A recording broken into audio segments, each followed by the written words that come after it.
시청자 여러분 안녕하십니까? 홍희정입니다. 남북의 창 시작하겠습니다. 안녕하십니까? 김명주입니다. 오늘 주요 소식부터 보시겠습니다.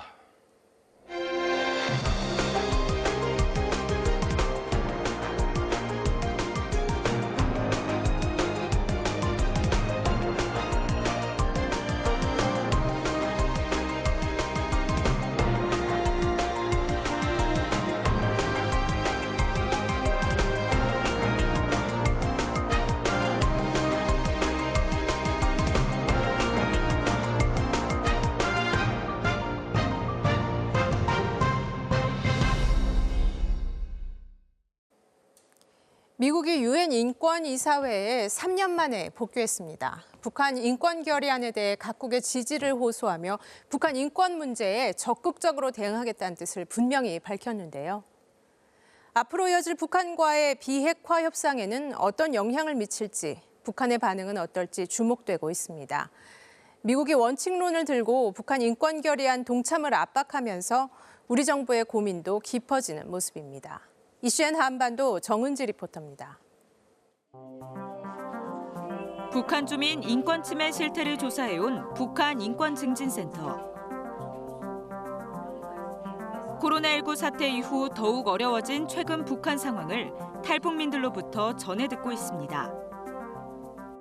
이동 자체를 금하니까 이런 물건들도 수요는 있는데 거의 주민들이 원하는 공급이 제대로 이루어지지 못하고 있고, 소독수 같은 것도 없어서 지금 막 10m 간격으로 소독수를 이렇게 뿌리면서 소독을 하는데 그 소금물을 뿌리고 있다고 하더라고요.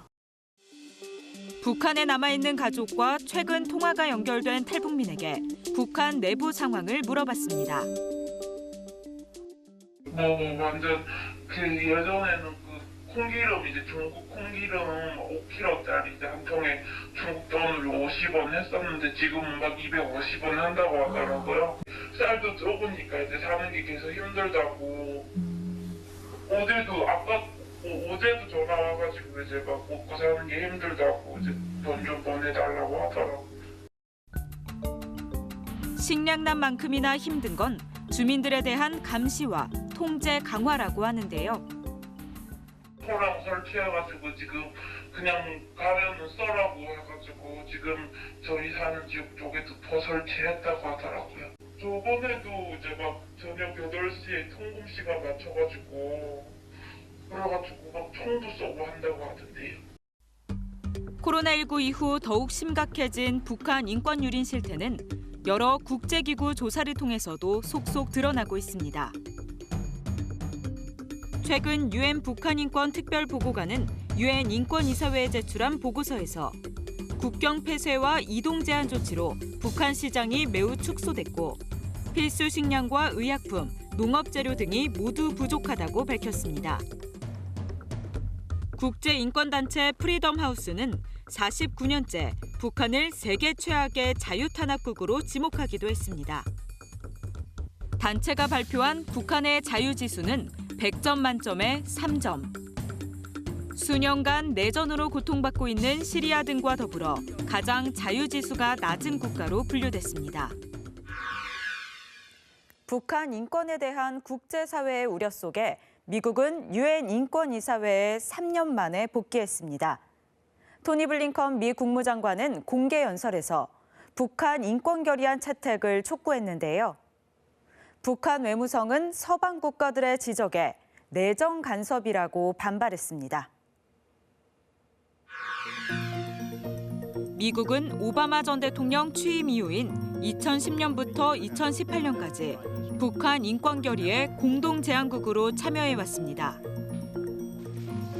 하지만 트럼프 행정부는 이스라엘에 대한 불균형적 시각을 이유로 2018년 6월 인권이사회를 탈퇴했습니다. 이후 미국은 비핵화 협상을 위해 북한 인권 문제를 거의 거론하지 않았습니다. Mr. President, how can Kim love his people if he's killing them? I can't speak to that. I can only speak to the fact that we signed an incredible agreement. 바이든 정권으로 바뀐 미국은 3년 만에 유엔 인권이사회에 복귀했습니다. The Council to support resolutions at this session addressing issues of concern around the world, including ongoing human rights violations in Syria and North Korea, the lack of accountability for past atrocities in Sri Lanka, and the need for further investigation into the situation. 블링컨 장관은 연설 이후 별도의 성명을 내고 북한 인권조사 필요성을 강조하면서 불의와 폭정에 맞서 싸우는 이들을 지원해야 한다고 했습니다. 바이든 행정부의 대북 전략이 아직 구체적인 윤곽을 드러내지 않은 가운데 북한 수뇌부를 겨냥한 원색적인 표현이 나왔다는 점에서 주목을 끌고 있습니다. 인권에 대해서는 중국의 인권 문제를 심각하게 제기를 하고 있고 그 외에도 예멘뿐만 아니라 또 미얀마 최근에 그 버마 사태도 있지 않았습니까? 그런 데서 인권 문제를 계속 얘기를 하고 있어요. 북한과의 어떤 협상이 시작이 되거나 관계가 시작이 된다면 어떤 형태로든지 인권 문제를 제기할 가능성은 크다라고 생각합니다. 북한은 곧바로 반발했습니다. 북한 외무성은 지난 1일 인터넷 홈페이지에 올린 글에서 서방 국가들이 자기들의 인권 기준으로 다른 나라 이미지에 먹칠을 하고 있다며 서방 국가야말로 테러와 성폭행, 인종차별 등이 성행하고 있다고 비난했습니다. 특정 국가를 언급하진 않았지만 최근 유엔 인권이사회에 복귀한 미국을 염두에 둔 것으로 추정됩니다. 북미 양측이 인권 문제를 놓고 기싸움을 시작한 상황. 인권 문제가 향후 북미 비핵화 협상에도 적잖은 영향을 미칠 것으로 전망됩니다. 그렇다면 2018년까지 북한 인권결의 공동제안국에 이름을 올렸던 우리 정부는 지금 북한 인권에 대해 어떤 입장일까요? 지난 2019년과 지난해에는 합의 채택 과정에만 참여하고 공동제안국에선 빠졌는데요. 남북관계 특수성과 비핵화 협상 상황 등을 고려한 조치였습니다. 지난달 23일 있었던 유엔 인권이사회 연설. 최종문 외교부 2차관은 북한 인권 상황에 대한 우려를 표명하며 북한 주민 인권 증진을 위해 국제사회와 협조하고 있다고 말했습니다. 코로나19와 자연재해 그리고 대북 제재로 북한 인권 문제가 더 심각해졌다고 강조했습니다. Concerns of the human rights situation should not hinder us from paying attention to the humanitarian situation in North Korea. 미국 새 행정부가 국제사회에 북한 인권결의 동참을 호소하고 나선 가운데 우리 정부의 최종 입장은 아직 나오지 않고 있습니다. 현재 북한 인권 결의안 추진 관련해서 우리 정부의 입장은 최종적으로 결정된 바는 없습니다. 지난 3일 북한 인권법 제정 5주년을 맞았지만 법안의 핵심 내용이었던 북한 인권재단은 이사회 구성조차 하지 못하고 있습니다. 북한 인권 기록물 발간, 북한 인권 국제협력대사 임명도 이뤄지지 않고 있습니다.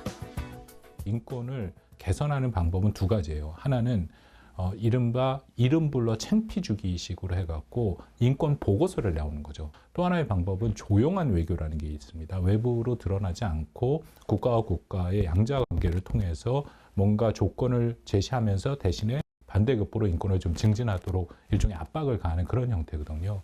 근데 미국의 바이든 행정부 또 워싱턴의 기본적인 시각은 현재 한국 정부가 둘 다를 하지 않고 있다라는 그런 문제 제기가 있다라는 겁니다. 유엔 인권 결의안은 이달 말쯤 상정될 예정입니다.